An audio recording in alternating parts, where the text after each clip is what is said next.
ਵਾਹਿਗੁਰੂ ਜੀ ਕਾ ਖਾਲਸਾ, ਵਾਹਿਗੁਰੂ ਜੀ ਕੀ ਫਤਿਹ। ਟੀਵੀ 84 ਦੇ ਸਾਰੇ ਦਰਸ਼ਕ ਤੇ ਸਰੋਤੇ ਜਿਹੜੇ ਇਸ ਵਕਤ ਸਾਡੇ ਨਾਲ ਨਾਰਥ ਅਮਰੀਕਾ ਦੇ ਵਿੱਚੋਂ ਜੁੜੇ ਹੋਏ ਆ ਜਾਂ ਫਿਰ ਸੋਸ਼ਲ ਮੀਡੀਆ ਦੇ ਰਾਹੀਂ ਸਾਨੂੰ ਦੇਖ ਰਹੇ ਆ, ਮੈਂ ਅਮਰਜੀਤ ਸਿੰਘ ਅੱਜ ਇਸ ਗੁਫ਼ਤਗੂ ਪ੍ਰੋਗਰਾਮ ਦੇ ਵਿੱਚ ਆਪ ਸਭ ਦਾ ਤਹਿ ਦਿਲੋਂ ਸਵਾਗਤ ਕਰਦਾ। ਫਿਰ ਅਸੀਂ ਬੀਤੀ ਕੱਲ ਵੀ ਗੱਲ ਕੀਤੀ ਸੀ ਕਿ ਪੰਜਾਬ ਦੇ ਵਿੱਚ ਜਿਹੜੀ ਸਿੱਖ ਨੌਜਵਾਨਾਂ ਦੀ ਫੜੋ ਫੜਾਈ ਹੈ, ਪਿਛਲੇ 2 ਹਫ਼ਤਿਆਂ ਦੇ ਵਿੱਚ ਤਕਰੀਬਨ ਦਰਜਨ ਦੇ ਕਰੀਬ ਸਿੱਖ ਨੌਜਵਾਨ ਜਿਹੜੇ ਨੇ ਉਹਨਾਂ ਨੂੰ ਅਰੈਸਟ ਕੀਤਾ ਜਾ ਚੁੱਕਿਆ ਹੈ।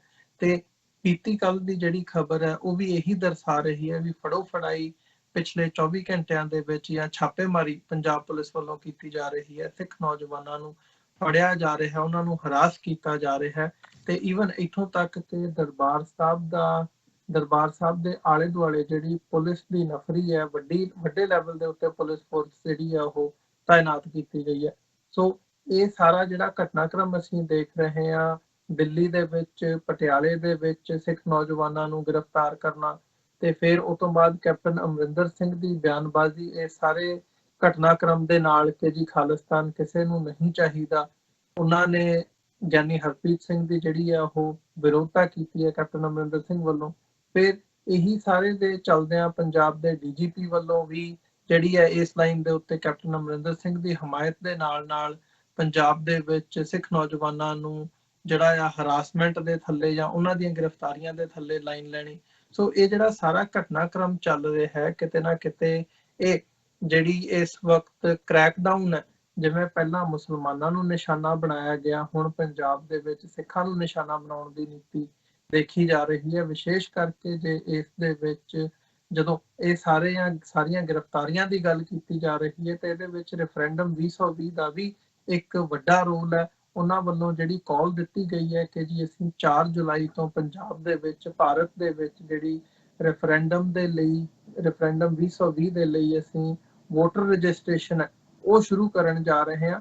ਸੋ ਇਸ ਸਾਰੇ ਘਟਨਾਕ੍ਰਮ ਨੂੰ ਲੈ ਕੇ ਸੁਰਖੀਆਂ ਇਸ ਵਕਤ ਜਿਹੜੀਆਂ ਨੇ ਪੰਜਾਬ ਦੇ ਵਿੱਚੋਂ ਜਿਹੜੀਆਂ ਖਬਰਾਂ ਆ ਰਹੀਆਂ ਨੇ ਉਹ ਕਈ ਡਾਇਰੈਕਸ਼ਨ ਦੇ ਵੱਲ ਦੇਖੀਆਂ ਜਾ ਰਹੀਆਂ ਨੇ। ਸੋ ਚੱਲ ਕੀ ਰਿਹਾ ਤੇ ਇਹ ਸਾਰੇ ਘਟਨਾਕ੍ਰਮ ਤੋਂ ਬਾਅਦ ਕੀ ਸਰਾਈਆਂ ਲਾਈਆਂ ਜਾ ਸਕਦੀਆਂ ਨੇ, ਇਸ ਬਾਬਤ ਅਸੀਂ ਅੱਜ ਇਸ ਸ਼ੋਅ ਦੇ ਵਿੱਚ ਗੱਲਬਾਤ ਕਰਾਂਗੇ। ਵਿਚਾਰ ਚਰਚਾ ਦੇ ਲਈ ਸਾਡੇ ਨਾਲ ਦਲ ਖਾਲਸਾ ਦੇ ਪ੍ਰਧਾਨ ਫਤਿਹਗੜ੍ਹ ਸਾਹਿਬ ਪੰਜਾਬ ਦੇ ਵਿੱਚੋਂ ਸਾਡੇ ਨਾਲ ਸਰਦਾਰ ਹਰਪਾਲ ਸਿੰਘ ਚੀਮਾ ਇਸ ਵਕਤ ਬਣੇ ਹੋਏ ਆ। ਆਓ ਉਹਨਾਂ ਨਾਲ ਮਿਲ ਕੇ ਅੱਜ ਦੀ ਇਸ ਵਿਚਾਰ ਚਰਚਾ ਦੀ ਸ਼ੁਰੂਆਤ ਕਰਦੇ ਹਾਂ। ਚੀਮਾ ਸਾਹਿਬ, ਤੁਹਾਡਾ ਸਵਾਗਤ ਹੈ ਜੀ। ਵਾਹਿਗੁਰੂ ਜੀ ਕਾ ਖਾਲਸਾ, ਵਾਹਿਗੁਰੂ ਜੀ ਕੀ ਫਤਿਹ।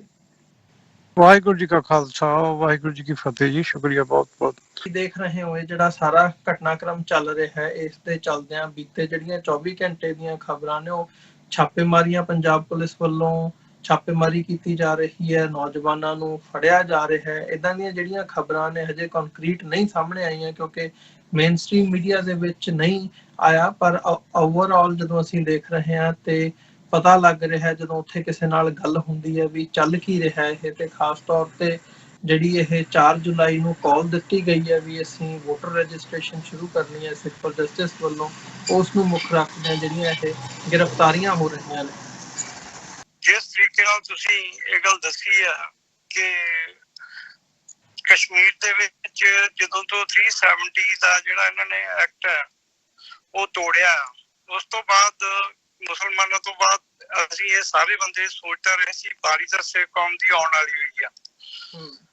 ਔਰ ਇਸ ਕਰੋਨਾ ਦੀ ਮਹਾਮਾਰੀ ਦੇ ਲਾਕਡਾਊਨ ਤੋਂ ਬਾਅਦ ਫਟਾਫਟ ਇਸ ਪਾਸੇ ਨੂੰ ਸਾਰੇ ਪਾਸੇ ਜਿੰਨੀ ਪੁਲਿਸ ਹੈ ਉਹ ਸਾਡੀਆਂ ਗ੍ਰਿਫਤਾਰੀਆਂ ਲਈ ਪੁੱਛਗਿੱਛ ਦੇ ਲਈ ਲੱਗੀ ਹੈ। ਮੈਨੂੰ ਵੀ ਬੁਲਾਇਆ ਗਿਆ ਸੀ ਇਸ ਪੁੱਛਗਿੱਛ ਦੇ ਵਿੱਚ।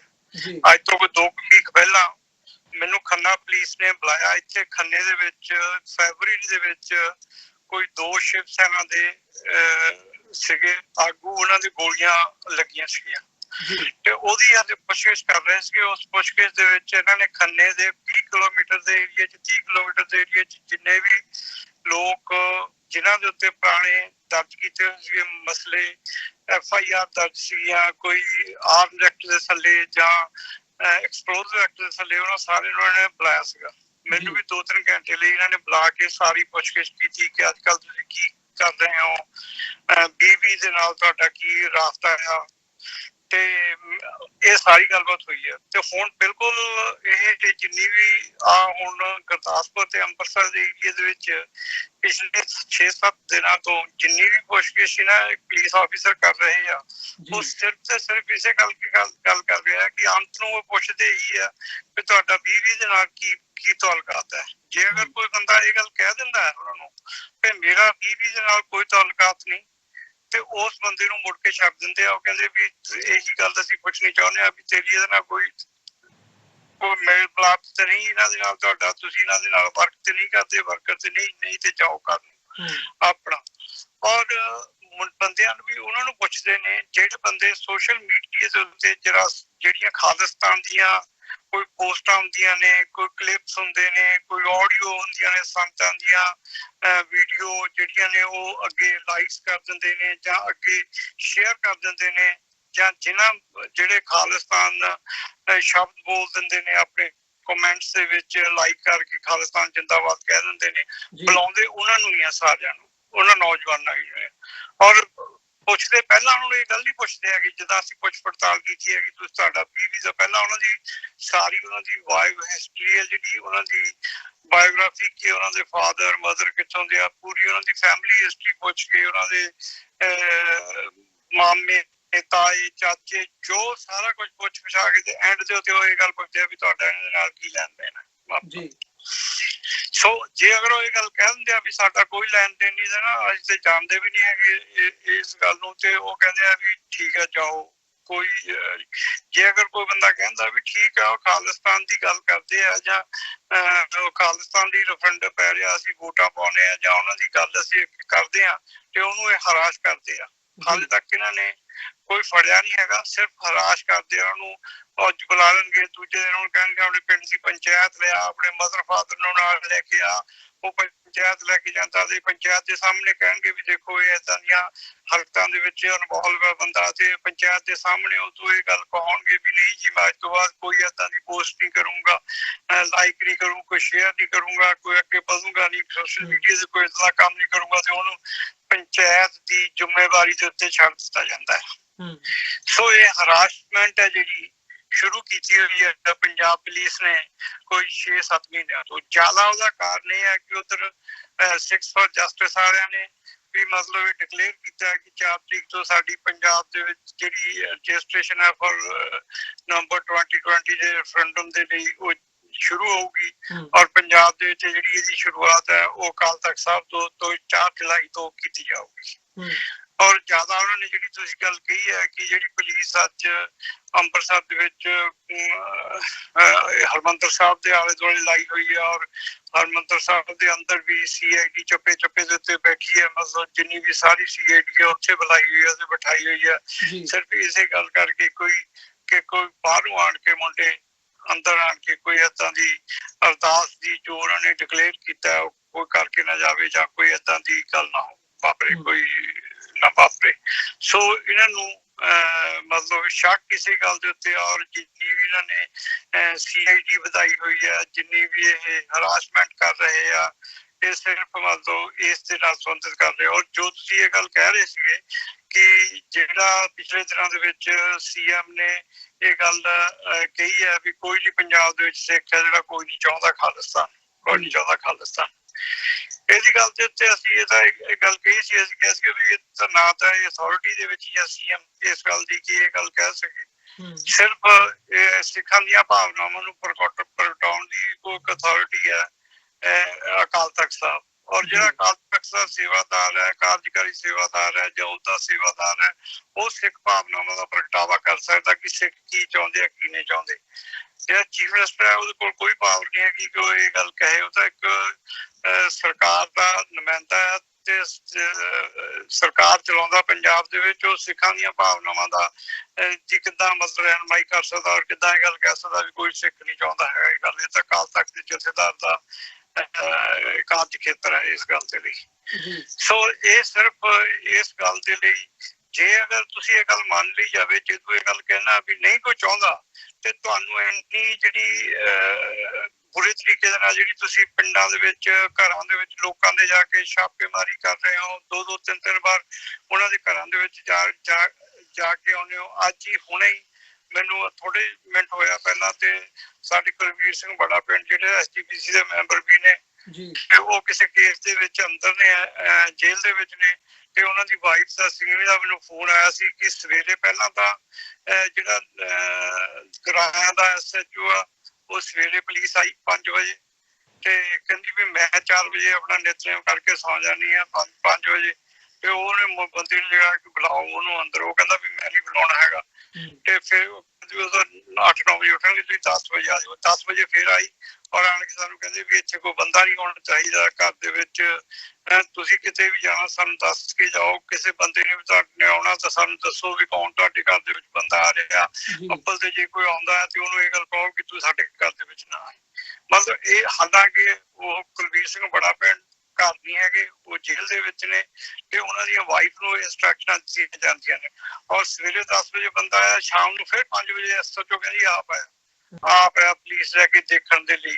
ਸੋ ਇਸ ਤਰੀਕੇ ਦੇ ਨਾਲ ਜਿਹੜੇ ਲੋਕ, ਜਿਹੜੇ ਨੌਜਵਾਨ, ਜਿਹੜੇ ਸਿੱਖ ਕਿਸੇ ਨਾ ਕਿਸੇ ਤਰੀਕੇ ਨਾਲ ਖਾਲਿਸਤਾਨ ਦੇ ਨਾਲ ਜੁੜੇ ਹੋਏ ਨੇ, ਖਾਲਿਸਤਾਨ ਦੇ ਇਸ ਸੰਘਰਸ਼ ਨਾਲ ਜੁੜੇ ਹੋਏ ਨੇ ਜਾਂ ਪਿੱਛੇ ਸੰਘਰਸ਼ ਦੇ ਵਿੱਚ ਸਰਕਾਰ ਰਹੇ ਨੇ, ਉਹਨਾਂ ਦੇ ਘਰਾਂ ਦੇ ਵਿੱਚ ਇਹ ਜਿਹੜੀ ਆ ਹੋ ਰਹੀ ਆ ਤਾਂ ਕਿ ਹੋ ਰਹੀ ਆ ਸਾਡੀ ਇਹ ਸਿੱਖ ਫॉर ਜਸਟਿਸ ਦੇ ਸੰਬੰਧ ਦੇ ਵਿੱਚ।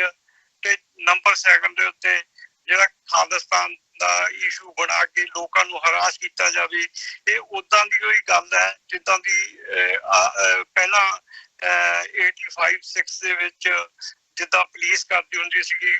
ਬਿਲਕੁਲ ਉਹੀ ਪੁਲਿਸ ਨੇ ਕਾਰਾ ਜਿਹੜਾ ਹੁਣ ਫੜ ਲਿਆ ਤੇ ਲੋਕਾਂ ਨੂੰ ਭਜਾਉਣ ਦਾ। ਤਾਂ ਦੋਨੇ ਪਰਪਸ ਹੱਲ ਹੈ, ਜਾਂ ਬੰਦਾ ਘਰ ਬਹਿ ਜਾਏਗਾ, ਨਹੀਂ ਬੰਦਾ ਭੱਜੇਗਾ ਤੇ ਅਸੀਂ ਉਹਨੂੰ ਭਜਾਵਾਂਗੇ। ਉਹ ਮਾੜਾ ਮੋਟਾ ਕੋਈ ਨਾ ਕੋਈ ਨੌਜਵਾਨ ਜਵਾਨੀ ਦੇ ਜੋਸ਼ ਦੇ ਵਿੱਚ ਆਣ ਕੇ ਕੋਈ ਕੰਮ ਕਰੂਗਾ ਤੇ ਫਿਰ ਅਸੀਂ ਹੋਰ ਜਿਹੜੇ ਨੌਜਵਾਨਾਂ ਨੂੰ ਫੜਾਂਗੇ ਤੇ ਕਹਾਂਗੇ ਕਿ ਪੰਜਾਬ ਦੇ ਵਿੱਚ ਜਿਹੜਾ ਅੱਤਵਾਦ ਦਾ ਦੌਰ ਫਿਰ ਸ਼ੁਰੂ ਹੋ ਗਿਆ। ਇਹ ਉਹ ਜਿੱਦਾਂ ਦੀ ਗੱਲ ਹੈ। ਸੋ ਦੋਨੇ ਪਾਸੇ ਨੂੰ ਇਹ ਚੱਲ ਰਹੇ ਆ, ਚਾਹੇ ਮੂਵਮੈਂਟ ਇੱਧਰਲੇ ਪਾਸੇ ਨੂੰ ਚੱਲ ਪਵੇ, ਚਾਹੇ ਇੱਧਰਲੇ ਪਾਸੇ ਨੂੰ ਚੱਲ ਪਵੇ, ਚਾਹੇ ਉੱਧਰਲੇ ਪਾਸੇ ਨੂੰ ਚੱਲ, ਇਹਨਾਂ ਦਾ ਸਾਰੇ ਪਾਸੇ ਲੱਡੂ ਇਹਨਾਂ ਦੇ ਹੱਥ ਦੇ ਵਿੱਚ ਆ।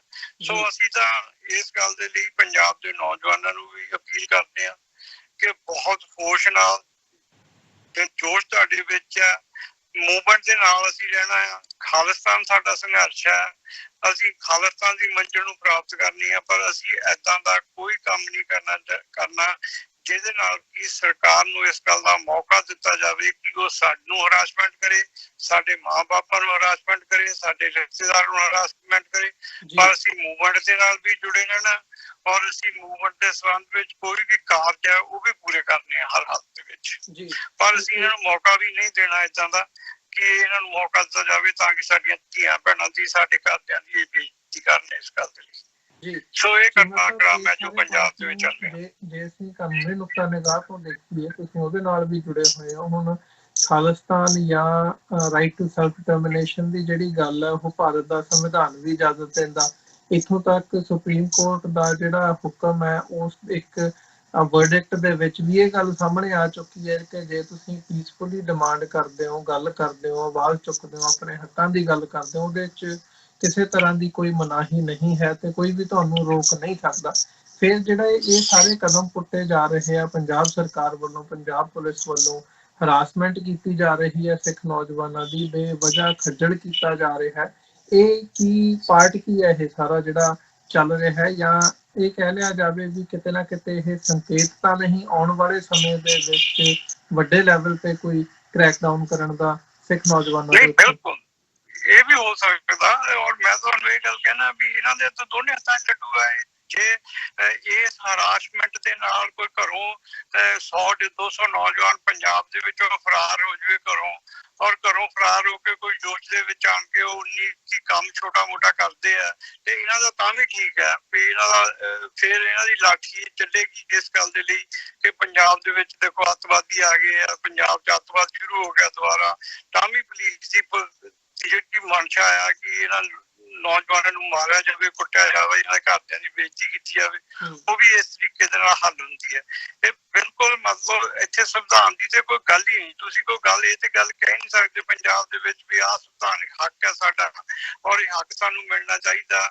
ਹੱਕ ਕੋਈ ਹੱਕ ਨਹੀਂ। ਜੇ ਤੁਸੀਂ ਗਵਰਨਮੈਂਟ ਦੇ ਨਾਲ ਹੋ, ਗਵਰਨਮੈਂਟ ਦੇ ਇਸ਼ਾਰਿਆਂ ਤੇ ਕੰਮ ਕਰਦੇ ਹੋ ਤੇ ਤੁਹਾਡੇ ਹੱਕ ਹੈ। ਜੇ ਤੁਸੀਂ ਗਵਰਨਮੈਂਟ ਦੇ ਨਾਲ ਆਪਣੇ ਵਿਚਾਰਾਂ ਦੀ ਵਿਰੋਧਤਾ ਰੱਖਦੇ ਹੋ, ਵਿਚਾਰ ਵਿਰੋਧਤਾ ਹੀ ਪ੍ਰਗਟ ਕਰਦੇ ਹੋ ਤੇ ਤੁਸੀਂ ਕੋਈ ਦੇਸ਼ ਭਗਤ ਨਹੀਂ, ਤੁਸੀਂ ਕੋਈ ਤੁਸੀਂ ਅੱਤਵਾਦੀ ਨਹੀਂ ਹੋ, ਤੁਸੀਂ ਇਲੀਗਲ ਕੰਮ ਵੀ ਕਰਦੇ ਹੋ, ਤੁਹਾਡੇ ਤੇ ਟਾਟਾ ਵੀ ਡਟ ਸਕਦਾ, ਤੁਹਾਡੇ ਤੇ ਜਿਹੜਾ UAP ਹੈ, ਅਨਲੌਫੁਲ ਐਕਟੀਵਿਟੀ ਪ੍ਰੀਵੈਂਸ਼ਨ ਐਕਟ ਹੈ, ਉਹਦੇ ਵਿੱਚ ਵੀ ਤੁਹਾਡੀ ਗ੍ਰਿਫਤਾਰੀ ਹੋ ਸਕਦੀ ਹੈ, ਤੁਹਾਡੇ ਤੇ ਐਕਸਪੋਜ਼ਰ ਵੀ ਪਾਇਆ ਜਾ ਸਕਦਾ, ਆਰਮਜ਼ ਐਕਟ ਵੀ ਤੁਹਾਡੇ ਤੇ ਲਾਗੂ ਹੋ ਸਕਦਾ ਜੇ ਤੁਸੀਂ ਸਰਕਾਰ ਦੇ ਨਾਲ ਨਹੀਂ ਚੱਲਦੇ।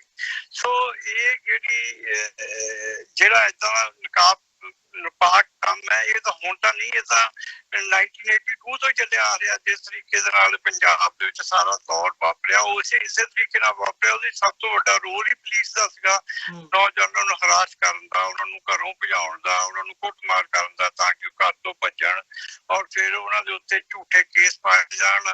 ਕੋਈ ਵਾਰਦਾਤ ਹੋ ਗਈ, ਕੇਸ ਪਾਤਾ ਤੇ ਫਿਰ ਜਿੱਥੇ ਉਹਨਾਂ ਨੂੰ ਮਿਲੇ ਤੇ ਉਹਨਾਂ ਨੂੰ ਝੂਠੇ ਮੁਕਾਬਲੇ ਦੇ ਵਿੱਚ ਮਾਰ ਪਕਾਇਆ ਜਾਵੇ ਔਰ ਨੌਜਵਾਨਾਂ ਨੂੰ, ਜਿਹੜੇ ਮਾੜੇ ਮੋਟੇ ਨੌਜਵਾਨ ਅਵੇਅਰਨੈਸ ਰੱਖਦੇ ਆ, ਜਿਹੜੇ ਕੋਈ ਆਪਣੀ ਰਾਜਨੀਤਿਕ ਸੋਚ ਦੀ ਅਵੇਅਰਨੈਸ ਰੱਖਦੇ ਆ, ਉਹਨੂੰ ਇਸ ਤਰੀਕੇ ਦੇ ਨਾਲ ਮਾਰਿਆ ਕੁੱਟਿਆ ਤੇ ਬਰਬਾਦ ਕੀਤਾ ਜਾਵੇ। ਜੀ ਇੱਥੇ ਇਹ ਸਾਰੇ ਪਾਰਟ ਨੂੰ ਜਦੋਂ ਤੁਸੀਂ ਵੀ ਸਿੱਖ ਫॉर ਜਸਟਿਸ ਦਾ ਵੀ ਜ਼ਿਕਰ ਕੀਤਾ ਜਾਂ ਜਦੋਂ UAPA ਦੀ ਗੱਲ ਹੁੰਦੀ ਹੈ, ਹੁਣ ਪਿਛਲੇ ਅਸੀਂ ਜੇ 2-3 ਦਿਨ ਦੇ ਵਿੱਚ ਦੇਖੀਏ, ਪਹਿਲਾਂ ਤੇ ਜਿਹੜੀ ਮਿਨਿਸਟਰੀ ਆਫ ਹੋਮ ਅਫੇਅਰਸ ਆ ਉਹਨਾਂ ਵੱਲੋਂ 9 ਜਿਹੜੇ ਸਿੱਖ ਹੈਗੇ ਆ ਐਕਟਿਵਿਸਟ ਨੇ, ਬਾਹਰਲੇ ਮੁਲਕਾਂ ਦੇ ਵਿੱਚ ਬੈਠੇ ਨੇ, ਉਹਨਾਂ ਨੂੰ ਬਾਈ ਨੇਮ ਟੈਰਰਿਸਟ ਦੇ ਤੌਰ ਤੇ ਉਹਨਾਂ ਨੂੰ ਜਿਹੜਾ ਹੈ ਉਹ ਡੈਜ਼ਿਗਨੇਟ ਕੀਤਾ ਗਿਆ, ਅੱਤਵਾਦੀ ਐਲਾਨਿਆ ਗਿਆ। ਜਥੇਬੰਦੀਆਂ ਦੇ ਤੇ ਪਹਿਲਾਂ ਵੀ ਕ੍ਰੈਕਡਾਊਨ ਕਰਦੇ ਸੀ ਜਾਂ ਉਹਨਾਂ ਨੂੰ ਇੱਕ ਅੱਤਵਾਦ ਦੇ ਨਾਲ ਜੋੜ ਕੇ, ਪਾਕਿਸਤਾਨ ਦੇ ਨਾਲ ਜੋੜ ਕੇ ISI ਦੀ ਸਾਜ਼ਿਸ਼ ਦੱਸ ਕੇ ਇਹ ਸਾਰੇ ਨੂੰ ਪ੍ਰਮੋਟ ਕੀਤਾ ਜਾਂਦਾ ਸੀ ਮੀਡੀਆ ਦੇ ਵਿੱਚ। ਪਰ ਹੁਣ ਜਿਹੜਾ ਇਹ ਬਾਈ ਨੇਮ ਇੱਕ ਟੈਰਰਿਸਟ ਗਰਦਾਨਣ ਦੀ ਲਾਈਨ ਸ਼ੁਰੂ ਹੋਈ ਹੈ ਤੇ UAPA ਦੇ ਥੱਲੇ ਤੁਸੀਂ ਵੀ ਜ਼ਿਕਰ ਕੀਤਾ ਜਿਹਦਾ ਹੁਣ ਸਿੱਖ ਨੌਜਵਾਨਾਂ ਨੂੰ ਅਰੈਸਟ ਕੀਤਾ ਗਿਆ ਤੇ ਉਹਨਾਂ ਦੇ ਉੱਤੇ ਜਿਹੜੇ ਕੇਸ ਪਾਏ ਗਏ ਨੇ, ਇਹ ਦਿੱਲੀ ਦੇ ਵਿੱਚ ਵੀ ਸਾਡੇ ਸਾਹਮਣੇ ਆਈ ਹੈ। ਪੰਜਾਬ ਦੇ ਵਿੱਚੋਂ, ਪਟਿਆਲੇ ਦੇ ਵਿੱਚੋਂ 2 ਦਿਨ ਪਹਿਲਾਂ ਜਿਹੜੇ 3 ਨੌਜਵਾਨ ਨੇ ਉਹ ਫੜੇ ਗਏ ਨੇ, ਸੋ ਉਹਨਾਂ ਦੇ ਖਿਲਾਫ ਕੇਸ ਦਰਜ ਕੀਤੇ ਗਏ ਨੇ। ਦੋਸ਼ ਉਹਨਾਂ ਦਾ ਇਹੀ ਸੀ ਕਿ ਅਸੀਂ ਪੀਸਫੁਲੀ ਅਸੀਂ ਰੈਫਰੈਂਡਮ ਦੀ ਗੱਲ ਕੀਤੀ ਹੈ ਜਾਂ ਖਾਲਿਸਤਾਨ ਦੀ ਗੱਲ ਕੀਤੀ ਹੈ, ਜਾਂ ਉਹਨਾਂ ਦੇ ਵਿੱਚੋਂ ਹੀ ਨੌਜਵਾਨ ਸੀ ਜਿਨ੍ਹਾਂ ਨੇ ਬੀਤੇ ਮਹੀਨਿਆਂ ਦੇ ਵਿੱਚ ਦਿੱਲੀ ਦੇ ਵਿੱਚ ਜਾ ਕੇ ਜਿਹੜਾ CAA ਦੇ ਖਿਲਾਫ ਪ੍ਰੋਟੈਸਟ ਹੋ ਰਹੇ ਸੀ ਉਹਨਾਂ ਦੇ ਵਿੱਚ ਲੰਗਰ ਲਾਇਆ ਉੱਥੇ ਜਾ ਕੇ, ਜਾਂ ਉਹਨਾਂ ਪ੍ਰੋਟੈਸਟਰਸ ਦੀ ਕਿਸੇ ਨਾ ਕਿਸੇ ਤਰੀਕੇ ਦੇ ਨਾਲ ਜਿਹੜੀ ਹੈ ਮਦਦ ਕੀਤੀ ਹੈ। ਅਮਰਵੀਰ, ਮੈਂ ਇਹ ਗੱਲ ਸਮਝਦਾ, ਇਹ ਸਾਰੀ ਗੱਲ ਤੋਂ ਜਿਹੜੇ ਤੁਸੀਂ 9 ਡੈਜ਼ਿਗਨੇਟਡ ਟੈਰਰਿਸਟ ਡਿਕਲੇਅਰ ਕਰਨ ਦੀ ਗੱਲ ਕਰਦੇ ਹੋ, ਪਿਛਲੇ ਦਿਨਾਂ ਦੇ ਵਿੱਚ ਪਿਛਲੇ ਸਾਲਾਂ ਤੋਂ ਹੀ ਸਿੱਖ ਕੌਮ ਨੇ ਇੱਕ ਬਹੁਤ ਵਧੀਆ ਕੌਮ ਹੋਣ ਦੇ ਨਾਤੇ ਸਾਰੀ ਦੁਨੀਆ ਦੇ ਵਿੱਚ ਆਪਣਾ ਇੱਕ ਨਾਮ ਕਮਾਇਆ। ਸਾਰੇ ਕੈਨੇਡਾ, ਅਮਰੀਕਾ ਦੇ ਵਿੱਚ ਜਿੱਥੇ ਕਿਤੇ ਲੰਗਰ ਲਾਏ, ਜਿੱਥੇ ਵੀ ਲੋੜਵੰਦ ਨੂੰ ਕਿਸੇ ਚੀਜ਼ ਸੀ ਉਹ ਲੋੜ ਪਹੁੰਚਾਈ। ਖਾਲਸਾ ਏਡ ਵਾਲਿਆਂ ਨੇ ਇੱਥੇ ਸੀਰੀਆ ਜਾਣ ਕੇ ਵੀ ਇੱਧਰ ਮੁਲਕਾਂ ਦੇ ਵਿੱਚ ਅਰਬ ਮੁਲਕਾਂ ਦੇ ਵਿੱਚ ਜਿੱਥੇ ਲੜਾਈ ਲੱਗੀ ਹੋਈ ਹੈ, ਜਿੱਥੇ ਕੋਈ ਬੰਦਾ ਨਹੀਂ ਜਾਂਦਾ, ਸਿੱਧੀਆਂ ਤੋਪਾਂ ਦੀ ਲੜਾਈ ਮਾਰ ਦਿੱਤਾ ਜਾਂਦਾ, ਉੱਥੇ ਜਾ ਕੇ ਵੀ ਉਹਨਾਂ ਨੇ ਰਾਸ਼ਨ ਵੰਡਿਆ ਗਰੀਬ ਗੁਰਬਾਂ ਨੂੰ। ਔਰ ਸਿੱਖਾਂ ਨੇ ਆਪਣੀ ਮਤਲਬ ਇੱਕ ਹੋਂਦ ਦਾ ਅਹਿਸਾਸ ਕਰਾਇਆ ਇੰਟਰਨੈਸ਼ਨਲ ਭਾਈਚਾਰੇ ਨੂੰ ਕਿ ਸਿੱਖ ਕੌਮ ਕਿੱਦਾਂ ਦੀ ਕੌਮ ਹੈ। ਇਹ ਜਿਹੜਾ ਅਕਸ਼ ਹੈ, ਮੈਨੂੰ ਇਹ ਲੱਗਦਾ ਹਿੰਦੁਸਤਾਨ ਤੋਂ ਦੇਖਿਆ ਨਹੀਂ ਜਾ ਰਿਹਾ। ਹਿੰਦੁਸਤਾਨ ਨੇ ਇਸ ਸਿੱਖਾਂ ਦੇ ਇਸ ਅਕਸ਼ ਨੂੰ ਔਰ ਸਿੱਖਾਂ ਦੀ ਜਿਹੜੀ ਰਾਜਨੀਤਿਕ ਲੜਾਈ ਹੈ, ਖਾਲਿਸਤਾਨ ਦੀ ਲੜਾਈ ਹੈ, ਇਹਨੂੰ ਜਿਸ ਤਰੀਕੇ ਦੇ ਨਾਲ ਹੌਲੀ ਹੌਲੀ ਦੂਜੇ ਦੇਸ਼ਾਂ ਦੇ ਵਿੱਚ UN ਨੂੰ ਜ਼ਮਾਨਤਾਂ ਦਿੱਤੀ ਜਾ ਰਹੀ ਹੈ ਜਾਂ UN ਨੂੰ ਤੱਕ ਅਸੀਂ ਅਪਰੋਚ ਕਰ ਰਹੇ ਹਾਂ ਸਾਰੇ, ਜਿਸ ਤਰੀਕੇ ਨਾਲ ਇੰਟਰਨੈਸ਼ਨਲ ਪਲੇਟਫਾਰਮ ਤੇ ਦੂਜੀਆਂ ਕੰਟਰੀਆਂ ਦੇ ਵਿੱਚ ਸਿੱਖ ਕੌਮ ਨੂੰ ਉਹਦਾ ਥਾਂ ਮਿਲ ਰਿਹਾ, ਇਹ ਗੱਲ ਹਿੰਦੁਸਤਾਨ ਤੋਂ ਚਲੀ ਨਹੀਂ ਜਾ ਰਹੀ। ਔਰ ਹਿੰਦੁਸਤਾਨ ਇਸ ਨੂੰ ਉਲਟਾ ਇਸ ਗੱਲ ਨੂੰ ਮਤਲਬ ਦੁਬਾਰਾ ਇਹ ਗੱਲ ਕਹਿ ਕੇ ਵੀ ਇਹ ਇੱਥੇ ਟੈਰਰਿਸਟ ਨੇ ਜੀ, ਇਹਨਾਂ ਨੂੰ ਬਦਨਾਮ ਕਰ ਰਹੇ ਨੇ ਤਾਂ ਕਿ ਇਸ ਮੂਵਮੈਂਟ ਨੂੰ ਔਰ ਸਿੱਖਾਂ ਨੂੰ ਇੰਟਰਨੈਸ਼ਨਲ ਤੌਰ ਦੇ ਉੱਤੇ ਬਦਨਾਮ ਕੀਤਾ ਜਾ ਸਕੇ। ਸੋ ਅਸੀਂ ਤਾਂ ਇਹ ਸਮਝਦੇ ਹਾਂ ਵੀ ਜਿਨ੍ਹਾਂ 9 ਬੰਦਿਆਂ ਨੂੰ ਇਹਨਾਂ ਨੇ ਡੈਜ਼ਿਗਨੇਟਡ ਟੈਰਰਿਸਟ ਦਾ ਦਰਜਾ ਕੀਤਾ ਸਾਡੇ ਤੇ ਫਰੀडम ਫਾਈਟਰ ਨੇ ਜੀ ਤੇ ਜਿੰਨੇ ਬੰਦਿਆਂ ਨੂੰ ਇਹ ਟੈਰਰਿਸਟ ਕਹਿਣਗੇ ਅਸੀਂ ਸਾਰਿਆਂ ਨੂੰ ਫਰੀडम ਫਾਈਟਰ ਕਹਾਂਗੇ। ਔਰ ਅਸਲੀਅਤ ਵੀ ਹੈ ਹਿੰਦੁਸਤਾਨ ਦੀ ਆਜ਼ਾਦੀ ਤੋਂ ਪਹਿਲਾਂ ਭਗਤ ਸਿੰਘ ਹੁਣੀ ਅੰਗਰੇਜ਼ਾਂ ਦੇ ਲਈ ਟੈਰਰਿਸਟ ਸੀਗੇ, ਹਿੰਦੁਸਤਾਨ ਦੇ ਲਈ ਫਰੀडम ਫਾਈਟਰ ਸੀਗੇ। ਇਸੇ ਤਰੀਕੇ ਦੇ ਨਾਲ ਸਾਡੀ ਆਜ਼ਾਦੀ ਦਾ ਸੰਘਰਸ਼ ਚੱਲ ਰਿਹਾ ਔਰ ਇਸ ਆਜ਼ਾਦੀ ਦੇ ਸੰਘਰਸ਼ ਦੇ ਵਿੱਚ ਜਿਹਨਾਂ ਸਾਡੇ ਨੌਜਵਾਨਾਂ ਨੂੰ ਸਾਡਾ ਐਨਮੀ ਹੈ ਜਿਹੜਾ ਉਹ ਉਹਨਾਂ ਨੂੰ ਟੈਰਰਿਸਟ ਦਾ ਖਿਤਾਬ ਦੇਗਾ ਜਾਂ ਅੱਤਵਾਦੀ ਗਰਦਾਨੇਗਾ ਜਾਂ ਉਹਨੂੰ ਬਦਨਾਮ ਕਰਨ ਦੀ ਕੋਸ਼ਿਸ਼ ਕਰੇਗਾ, ਇਸ ਗੱਲ ਦੇ ਸਾਡੇ ਲਈ ਤੇ ਉਹ ਫਰੀडम ਫਾਈਟਰ ਹੋਏਗਾ। ਅਸੀਂ ਤੁਹਾਨੂੰ ਫਰੀडम ਫਾਈਟਰ ਦਾ ਦਰਜਾ ਦੇਵਾਂਗੇ ਇਸ ਗੱਲ ਦੇ ਲਈ। ਸੋ ਇਹ ਸਾਰਾ ਜਿੰਨਾ ਵੀ ਇਹ ਕਾਰਜਕ੍ਰਮ ਚੱਲ ਰਿਹਾ ਇਹ ਸਿਰਫ ਤੇ ਸਿਰਫ ਸਿੱਖ ਕੌਮ ਦਾ ਇਮੇਜ ਖਰਾਬ ਕਰਨ ਦੀ ਗੱਲ ਹੈ ਦੁਨੀਆ ਦੇ ਵਿੱਚ, ਜਿਹੜਾ ਕਿ ਹੁਣ ਅਸੀਂ ਦੁਬਾਰਾ ਆਪਣਾ ਇਮੇਜ ਹੈ ਜਿਹੜਾ ਉਹ ਬਣਾ ਰਹੇ ਸੀ ਔਰ ਬਣ ਚੁੱਕਿਆ ਸੀ। ਔਰ ਲੋਕ ਸਾਡੀ ਮੂਵਮੈਂਟ ਨੂੰ ਬਾਹਰਲੇ ਦੇਸ਼ ਸਾਡੀ ਮੂਵਮੈਂਟ ਨੂੰ ਸੀਰੀਅਸ ਤੌਰ ਤੇ ਲੈ ਰਹੇ ਸੀ ਕਿ ਖਾਲਿਸਤਾਨ ਦੀ ਜਿਹੜੀ ਜੰਗ ਹੈ ਜਾਂ ਖਾਲਿਸਤਾਨ ਦਾ ਜਿਹੜਾ ਸੰਘਰਸ਼ ਹੈ ਉਹਨੂੰ ਦੇਖਿਆ ਜਾਵੇ ਵੀ ਕਿੱਥੋਂ ਤੱਕ ਜਿਹੜੀ ਹਿਊਮਨ ਰਾਈਟਸ ਦੀ ਵਾਇਲੇਸ਼ਨ ਹੈ ਜਿਹੜੀ ਹਿੰਦੁਸਤਾਨ ਦੇ ਵਿੱਚ ਹੋ ਰਹੀ ਹੈ। ਪਿਛਲੇ ਵਾਰ ਵੀ ਦੇਖੋ ਅਮਰੀਕਾ ਦੇ ਵਿੱਚ 2-3 ਵਾਰੀ ਉਹਨਾਂ ਨੇ ਕਿਹਾ ਵੀ ਧਾਰਮਿਕ ਰਾਈਟਸ ਦੀ ਜਿਹੜੀ ਹਿੰਦੁਸਤਾਨ ਦੇ ਵਿੱਚ ਬਹੁਤ ਬੁਰੇ ਤਰੀਕੇ ਨਾਲ ਵਾਇਲੇਸ਼ਨ ਹੋ ਰਹੀ ਹੈ, ਰਾਈਟਸ ਵਾਇਲੇਸ਼ਨ, ਰਿਲੀਜੀਅਸ ਰਾਈਟ ਦੀ ਵਾਇਲੇਸ਼ਨ ਹੋ ਰਹੀ ਹੈ। ਸੋ ਇਸੇ ਤਰੀਕੇ ਦੇ ਨਾਲ ਦੂਜੇ ਦੇਸ਼ ਹੈ ਜਿਹੜੇ ਸਾਡੀ ਮੂਵਮੈਂਟ ਸਿੱਖ ਕੌਮ ਦੇ ਪਿੱਛੇ ਖੜੇ ਸੀ। ਸਿੱਖ ਕੌਮ ਨੇ ਆਪਣਾ ਵਧੀਆ ਕਾਰਨਾਮਾ ਨਾ ਆਪਣੇ ਮਿਹਨਤੀ ਹੋਣ ਦੇ ਨਾਤੇ ਆਪਣਾ ਵਧੀਆ ਇਮੇਜ ਦੁਨੀਆ ਦੇ ਵਿੱਚ ਬਣਾਇਆ। ਸੋ ਇਹ ਕਾਰਨ ਹੈ ਮੈਂ ਤਾਂ ਸਮਝਦਾ ਵੀ ਸਾਡੇ ਇਮੇਜ ਨੂੰ ਬਰਬਾਦ ਕਰਨ ਦੇ ਲਈ ਇਹ ਜਿਹੜਾ ਹਿੰਦੁਸਤਾਨ ਨੇ ਇਹ ਨਵੇਂ ਟੈਰਰਿਸਟ ਡੈਜ਼ਿਗਨੇਟਡ ਟੈਰਰਿਸਟ ਹੋਣ ਦੀ ਗੱਲ ਸ਼ੁਰੂ ਕੀਤੀ ਆ। ਸਿੱਖਸ ਫਾਰ ਜਸਟਿਸ ਦੇ ਜਿਹੜੇ ਬੰਦਿਆਂ ਨੂੰ ਇਹਨਾਂ ਨੇ ਡਿਕਲੇਅਰ ਕੀਤਾ ਡੈਜ਼ਿਗਨੇਟਡ ਟੈਰਰਿਸਟ, ਪੰਨੂ ਦੇ ਕਦੀ ਇੰਡੀਆ ਆਇਆ ਹੀ ਨਹੀਂ ਹੈਗਾ। ਪੰਨੂ ਦੇ ਉੱਤੇ ਤੁਸੀਂ ਇਹ ਨਾਂ ਲਾ ਰਹੇ ਨੇ, ਉਹਨੂੰ ਐਵੇਂ ਪਾ ਰਹੇ ਨੇ, ਉਹਦੀ ਜਥੇਬੰਦੀ ਬੈਨ ਕੀਤੀ ਹੋਈ ਆ ਔਰ ਬੈਨ ਕਰਕੇ ਇੱਕ ਸਿਰਫ ਇਹਨੂੰ ਇੱਕ ਬੈਡ ਮਾਹੌਲ ਦੇਣ ਦੇ ਲਈ ਔਰ ਸਿੱਖਸ ਫਾਰ ਜਸਟਿਸ ਨੂੰ ਇੱਕ ਬੈਡ ਬਾਹਰਲੇ ਦੇਸ਼ਾਂ ਦੀ ਸ਼ੇਪ ਦੇਣ ਦੇ ਲਈ, ਬੈਡ ਨੇਮ ਦੇਣ ਦੇ ਲਈ ਇਹ ਸਾਰਾ ਕੰਮ ਹੈ ਹਿੰਦੁਸਤਾਨ ਦਾ। ਜੀ ਇਹਦੇ ਵਿੱਚ ਕੈਪਟਨ ਅਮਰਿੰਦਰ ਸਿੰਘ ਦੀ ਜਿਹੜਾ ਰੋਲ ਹੈ ਉਸ ਨੂੰ ਤੁਸੀਂ ਕਿਵੇਂ ਦੇਖਦੇ ਹੋ? ਇਹ ਸਾਰੇ ਪਾਰਟੀ ਵਿੱਚ ਬੜੀ ਦੇਖਣ ਵਾਲੀ ਹੈ ਵੀ ਕੈਪਟਨ ਅਮਰਿੰਦਰ ਸਿੰਘ ਦੀ ਬਿਆਨਬਾਜ਼ੀ ਹੈ ਜਿਹੜੀ ਉਹ ਕਿਤੇ ਨਾ ਕਿਤੇ ਇਸ ਗੱਲ ਵੱਲ ਇਸ਼ਾਰਾ ਕਰਦੀ ਹੈ ਕਿ ਜਿਹੜੀਆਂ ਮੈਜੋਰਿਟੀ ਕਮਿਊਨਿਟੀ ਦੀਆਂ ਭਾਵਨਾਵਾਂ ਨੇ ਉਹਨਾਂ ਨੂੰ ਧਿਆਨ ਦੇ ਵਿੱਚ ਰੱਖਦੇ ਹੋਇਆਂ ਜਿਹੜਾ ਹੈ ਉਹ ਸਿੱਖਾਂ ਦੇ ਉੱਤੇ ਕਰੈਕਡਾਊਨ ਕਰਨ ਦੀ ਜਿਹੜੀ ਨੀਤੀ ਹੈ ਉਹ ਦੇਖਣ ਨੂੰ ਮਿਲ ਰਹੀ ਹੈ ਤੇ ਬਿਆਨਬਾਜ਼ੀ ਉਸੇ ਦੇ ਵਿੱਚੋਂ ਇਹ ਨਿਕਲ ਰਹੀ ਹੈ ਜਿਹੜੀ ਉਹਨਾਂ ਨੇ ਪਿਛਲੇ ਦਿਨਾਂ ਦੇ ਵਿੱਚ ਵੀ ਕੀਤੀ ਹੈ ਜਾਂ ਜਿਹੜਾ ਪੁਲਿਸ ਪ੍ਰਸ਼ਾਸਨ ਦਾ ਰਵੱਈਆ ਵੀ ਹੈ ਪੰਜਾਬ ਦੇ ਵਿੱਚ। ਦੇਖੋ ਇਸ ਸਮੇਂ ਦੇ ਉੱਤੇ ਕੈਪਟਨ ਅਮਰਿੰਦਰ ਦਾ ਵੀ ਜਿਹੜਾ ਝੰਡਾ ਚੱਕਿਆ ਗਿਆ ਉਹਦੇ ਬਾਰੇ ਲੋਕਾਂ ਨੂੰ ਪਤਾ ਲੱਗ ਚੁੱਕਿਆ। ਜੋ ਇਹ ਅਕਸ਼ ਪਿਛਲੇ ਸਮੇਂ ਦੇ ਵਿੱਚ ਸਿੱਖ ਕੌਮ ਦੇ ਵਿੱਚ ਬਣਿਆ ਹੋਇਆ ਸੀਗਾ ਕਿ ਦੇਖੋ ਜੀ ਉਦੋਂ ਕਹਿੰਦੇ ਹੁੰਦੇ ਸੀਗੇ ਘੱਟ ਤੋਂ ਘੱਟ ਜੀ ਇੱਕ ਸਿੱਖ ਹੈ ਜਿਹੜਾ ਸਿੱਖੀ ਬਹੁਤ ਵਧੀਆ ਜੀ, ਬਾਦਲ ਨਾਲੋਂ ਚੰਗਾ ਸਿੱਖ ਹੈ। ਇਹ ਵੀ ਪਤਾ ਲੱਗ ਚੁੱਕਿਆ ਵੀ ਇਹ ਬਾਦਲ ਨਾਲੋਂ ਕਿੱਡਾ ਵਧੀਆ ਸਿੱਖ ਹੈ। ਇਸ ਸਾਰੀ ਇਹ ਜਿਹੜੀ ਇਸ 5 ਸਾਲ ਦੀ ਸਪੈਸ਼ਲੀ ਜਿਹੜੀ ਆ ਹੁਣ ਇਹਨੇ ਟਰਮ ਸ਼ੁਰੂ ਕੀਤੀ ਹੋਈ ਹੈ। ਸੋ ਹਿੰਦੁਸਤਾਨ ਦਾ ਇੱਕ ਪਪਟ ਹੋਣ ਦਾ ਪੂਰਾ ਉਹ ਜਿਹੜਾ ਇਹ ਕੈਪਟਨ ਅਮਰਿੰਦਰ ਹੈ ਜਿਹੜਾ ਰੋਲ ਅਦਾ ਕਰ ਰਿਹਾ, ਇੱਕ ਸੂਬੇਦਾਰ ਹੋਣ ਦਾ ਰੋਲ ਅਦਾ ਕਰ ਰਿਹਾ। ਇਹ ਉਹੀ ਕੁਛ ਕਹਿ ਰਿਹਾ ਜੋ ਸੈਂਟਰ ਗਵਰਨਮੈਂਟ ਬੋਲਦੀ ਆ, ਉਹੀ ਕੁਛ ਇਹ ਬੋਲਦੇ ਆ ਕਿਉਂਕਿ ਇਹਨਾਂ ਦੀਆਂ ਲਫ਼ਜ਼ਾਂ ਦਾ ਇਹਨਾਂ ਦੇ ਕੀਤੇ ਹੋਏ ਕਾਬਲੇ ਇਹਦਾ ਉਹਨਾਂ ਦੇ ਹੱਥ ਦੇ ਵਿੱਚ ਇਹਦਾ ਮਾੜੀ ਜਿਹੀ ਵੀ ਅੱਖ ਟੇਢੀ ਨਹੀਂ ਕਰ ਸਕਦੇ। ਉਹਨਾਂ ਦੇ ਬਾਖਲਾ ਬੋਲਦੇ ਉਹ ਕਹਿੰਦੇ ਚੱਕ CBI ਦਾ ਕੇਸ ਇਨਵੈਸਟੀਗੇਸ਼ਨ ਸ਼ੁਰੂ ਕਰ ਦਾਂਗੇ, ਸਾਡੇ ਕੇਸ ਸ਼ੁਰੂ ਕਰ ਦਾਂਗੇ। ਇਹ ਤਾਂ ਬੋਲ ਹੀ ਨਹੀਂ ਸਕਦੇ। ਇਹ ਤਾਂ ਸਿਰਫ ਊਹਾਂ ਕਰਨ ਨੂੰ, ਸਿਰਫ ਆਪਣੀ ਵੋਟਾਂ ਬਣਾਉਣ ਦੇ ਲਈ ਵੋਟ ਪੋਲੀਟਿਕਸ ਖੇਡਦੇ ਨੇ। ਇਹਨਾਂ ਨੇ ਮੈਜੋਰਿਟੀ ਦੇ ਨਾਲ ਜਿੱਥੇ ਦਿਖਣਾ ਕੀ ਆ, ਮੈਜੋਰਿਟੀ ਹੈ ਜਿਹੜੀ ਲੋਕ ਹੈ ਇਹਨਾਂ ਦੀਆਂ ਵੋਟਾਂ ਲੈਣੀਆਂ ਨੇ ਇੱਥੇ, ਉਹਨਾਂ ਨੇ ਉਹੀ ਕੰਮ ਕਰਨੇ ਨੇ। ਇਹਨਾਂ ਨੂੰ ਕੋਈ ਕੌਮ ਦੇ ਨਾਲ ਪਿਆਰ ਨਹੀਂ, ਕੋਈ ਕੌਮ ਦੇ ਭਵਿੱਖ ਨਾਲ ਪਿਆਰ ਨਹੀਂ ਹੈਗਾ, ਨਾ ਕੋਈ ਨੌਜਵਾਨਾਂ ਦੇ ਨਾਲ ਇਹਨਾਂ ਨੂੰ ਪਿਆਰ ਹੈ ਇਸ ਗੱਲ ਦੇ ਲਈ ਕਿ ਸਾਡੀ ਕੌਮ ਦਾ ਭਵਿੱਖ ਕਿੱਧਰ ਨੂੰ ਜਾ ਰਿਹਾ, ਸਾਡੀ ਕੌਮ ਕਿੱਧਰ ਨੂੰ ਜਾ ਰਹੀ ਹੈ, ਇਸ ਦਾ ਕੋਈ ਵਾਸਤਾ ਨਹੀਂ। ਇਹਦਾ ਸਿਰਫ ਵਾਸਤਾ ਹੈ ਕਿ ਮੈਜੋਰਿਟੀ ਤੋਂ ਅਸੀਂ ਵੋਟਾਂ ਲੈਣੀਆਂ ਨੇ, ਉਹ ਵੋਟਾਂ ਕਿਵੇਂ ਲੈਣੀਆਂ ਨੇ ਆਪਣੀ। ਤੇ ਦੂਜਾ ਇਹਨਾਂ ਨੇ ਇੱਕ ਸੂਬੇਦਾਰੀ ਦਾ ਰੋਲ ਅਦਾ ਕਰਨਾ ਜੋ ਇਹ ਸੈਂਟਰ ਗਵਰਨਮੈਂਟ ਦੇ ਤੌਰ ਦੇ ਉੱਤੇ ਕਰ ਹੀ ਰਹੇ ਆ। ਜੀ ਇਹ ਸਾਰੇ ਘਟਨਾਕ੍ਰਮ ਦੇ ਚੱਲਦੇ ਚੀਮਾ ਸਾਹਿਬ ਕਿਵੇਂ ਕੀ ਕਹਿਣਾ ਚਾਹੋਗੇ ਜਿਹੜੇ ਜਿੱਥੇ ਤੱਕ ਵੀ ਆਵਾਜ਼ ਜਾਂਦੀ ਹੈ? ਮੈਂ ਜਾਂਦੇ ਜਾਂਦੇ ਜ਼ਰੂਰ ਚਾਹੂੰਗਾ ਕਿ ਜਿਹੜੀ ਅੱਜ ਦੀ ਨੌਜਵਾਨ ਪੀੜ੍ਹੀ ਹੈ ਜਿੱਥੇ ਇੱਕ ਜਾਗਰੂਕਤਾ ਹੋਣੀ ਚਾਹੀਦੀ ਹੈ, ਜਿੱਥੇ ਕਾਨੂੰਨ ਦੇ ਦਾਇਰਾਕਾਰ ਦੇ ਵਿੱਚ ਰਹਿੰਦਿਆਂ ਜਿਹੜੀ ਹੈ ਰਾਈਟ ਟੂ ਸੈਲਫ ਡਿਟਰਮੀਨੇਸ਼ਨ ਦੀ ਜਿਹੜੀ ਗੱਲ ਹੈ, ਆਜ਼ਾਦੀ ਦੀ ਗੱਲ ਹੈ ਉਹ ਹੋਣੀ ਚਾਹੀਦੀ ਹੈ। ਪਰ ਨਾਲ ਨਾਲ ਜਿਹੜੇ ਇਹ ਹਥਕੰਡੇ ਅਪਣਾਏ ਜਾ ਰਹੇ ਨੇ, ਕੋਈ ਇਹੋ ਜਿਹੀ ਅਣਸੁਖਾਵੀਂ ਘਟਨਾ ਨਾ ਵਾਪਰੇ, ਜਾਂ ਜਿਹੜਾ ਇਹ ਸਾਰਾ ਪਾਰਟ ਹੈ ਇਹਦੇ ਵਿੱਚ ਨੌਜਵਾਨ ਪੀੜ੍ਹੀ ਦੇ ਸਿਰ ਦੇ ਉੱਤੇ ਜ਼ਿੰਮੇਵਾਰੀ ਬਹੁਤ ਵੱਡੀ ਹੁੰਦੀ ਹੈ। ਤੇ ਉਹਨਾਂ ਦੇ ਮੁਤਲਕ ਕੀ ਕਹਿਣਾ ਚਾਹੋਗੇ ਜਾਂ ਕੀ ਸੇਧ ਦੇਣਾ ਚਾਹੋਗੇ ਇਸ ਬਾਬਤ? ਦੇਖੋ, ਮੈਂ ਬਾਹਰ ਦੇ ਜਿਹੜੇ ਲੋਕ ਨੇ, ਬਾਹਰ ਦੇ ਵਿੱਚ ਵਿਦੇਸ਼ਾਂ 'ਚ ਰਹਿ ਰਿਹਾ ਸਾਡਾ ਨੌਜਵਾਨ ਵਰਗ ਹੈ ਜਿਹੜਾ ਇਸ ਮੂਵਮੈਂਟ ਦੇ ਨਾਲ ਜੁੜਿਆ ਹੋਇਆ, ਔਰ ਉਹਨਾਂ ਨੇ ਦੇਖਿਆ ਕਿ ਜਿਹੜੀ ਆਜ਼ਾਦੀ ਹੈ ਉਹ ਕਿੰਨੀ ਵੱਡੀ ਕੀਮਤੀ ਚੀਜ਼ ਹੁੰਦੀ ਆ ਬਾਹਰਲੇ ਦੇਸ਼ਾਂ ਦੇ ਵਿੱਚ ਰਹਿ ਕੇ। ਔਰ ਉਹਨਾਂ ਨੂੰ ਇਸ ਗੱਲ ਦਾ ਅਹਿਸਾਸ ਹੋਇਆ ਕਿ ਕਿਸੇ ਕੌਮ ਨੂੰ ਜਦ ਤੱਕ ਅਸੀਂ ਆਜ਼ਾਦ ਨਹੀਂ ਕਰਾਉਣਾ ਉਦੋਂ ਤੱਕ ਅਸੀਂ ਚੁੱਪ ਕਰਕੇ ਨਹੀਂ ਬੈਠਣਾ ਹੈਗਾ। ਮੈਂ ਸੋਚਦਾ ਉਹਨਾਂ ਨੂੰ ਵੀ ਬੜੀ ਹੋਸ਼ ਦੇ ਨਾਲ ਕੰਮ ਲੈਣਾ ਚਾਹੀਦਾ। ਕੋਈ ਏਦਾਂ ਦੀ ਭੜਕਾਉਣ ਵਾਲੀ ਚੀਜ਼ ਨਹੀਂ ਕਰਨੀ ਚਾਹੀਦੀ, ਕੋਈ ਵੀ ਏਦਾਂ ਦੀ ਭੜਕਾਊ ਬਿਆਨਬਾਜ਼ੀ ਨਹੀਂ ਕਰਨੀ ਚਾਹੀਦੀ ਜਿਹਦੇ ਨਾਲ ਕਿ ਪੰਜਾਬ ਦਾ ਨੌਜਵਾਨ ਹੈ ਜਿਹੜਾ ਉਹ ਭੜ ਕੇ ਜਾਂ ਭੜਕ ਕੇ ਕੋਈ ਏਦਾਂ ਦੀ ਗੱਲ ਕਰੇ। ਸਾਨੂੰ ਬਿਲਕੁਲ ਏਦਾਂ ਦਾ ਕੋਈ ਮੌਕਾ ਨਹੀਂ ਦੇਣਾ ਚਾਹੀਦਾ ਪਰ ਹਿੰਦੁਸਤਾਨ ਦੀਆਂ ਸਿਕਿਉਰਿਟੀ ਏਜੰਸੀਆਂ ਨੂੰ ਕਿ ਉਹ ਸਾਡੇ ਬਜ਼ੁਰਗਾਂ ਦੀ, ਸਾਡੀਆਂ ਮਾਵਾਂ ਭੈਣਾਂ ਦੀ ਬੇਇੱਜ਼ਤੀ ਕਰਨ।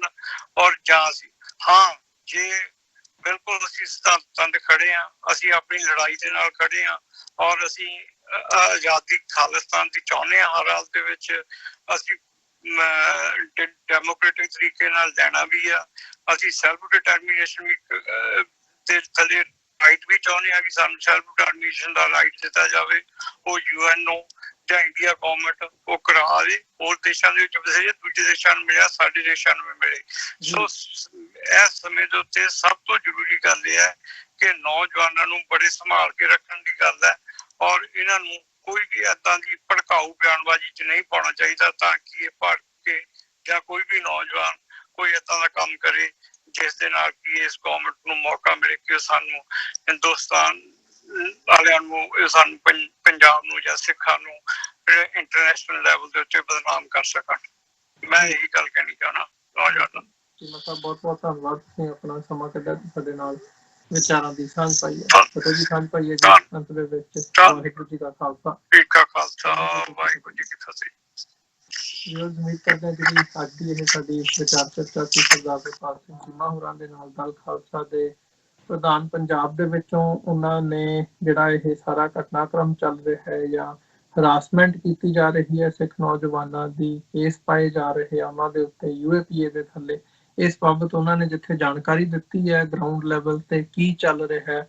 ਈਵਨ ਇੱਥੋਂ ਤੱਕ ਕਿ ਜਿਹੜੇ ਹਰਪਾਲ ਸਿੰਘ ਚੀਮਾ ਹੋਰੀ ਜਾਂ ਅਦਰਵਾਈਜ਼ ਉਹਨਾਂ ਨੇ ਕੁਲਬੀਰ ਸਿੰਘ ਬੜਾ ਪਿੰਡ ਦੀ ਐਗਜ਼ਾਮਪਲ ਦਿੱਤੀ ਹੈ, ਕਿਵੇਂ ਪੁਲਿਸ ਇਹਨਾਂ ਤੱਕ ਵੀ ਪਹੁੰਚ ਕਰਕੇ ਪੁੱਛਗਿੱਛ ਤੇ ਹਰਾਸਮੈਂਟ ਦੀ ਜਿਹੜੀ ਲਾਈਨ ਹੈ ਉਹ ਦੇਖਣ ਦੇ ਵਿੱਚ ਮਿਲੀ ਹੈ। ਸੋ ਓਵਰਆਲ ਇਹ ਜਿਹੜਾ ਸਾਰਾ ਵਰਤਾਰਾ ਚੱਲ ਰਿਹਾ ਉਹਦੀਆਂ ਇੰਪਲੀਕੇਸ਼ਨਸ ਉੱਤੇ ਜਿਹੜੀ ਇਹ ਵਿਚਾਰ ਚਰਚਾ ਅਸੀਂ ਉਮੀਦ ਕਰਦੇ ਹਾਂ ਤੁਹਾਨੂੰ ਜ਼ਰੂਰ ਪਸੰਦ ਆਈ ਹੋਵੇਗੀ। ਸੋ ਅੱਜ ਦੇ ਸ਼ੋਅ ਦੇ ਵਿੱਚ ਇੱਥੇ ਹੀ ਇਜਾਜ਼ਤ ਚਾਹਾਂਗੇ, ਦੁਬਾਰਾ ਫਿਰ ਸੋਮਵਾਰ ਨੂੰ ਤੁਹਾਡੇ ਨਾਲ ਅਗਲੇ ਹਫਤੇ ਮੁਲਾਕਾਤ ਹੋਵੇਗੀ। ਇਜਾਜ਼ਤ ਦਿਓ ਜੀ। ਵਾਹਿਗੁਰੂ ਜੀ ਕਾ ਖਾਲਸਾ, ਵਾਹਿਗੁਰੂ ਜੀ ਕੀ ਫਤਿਹ।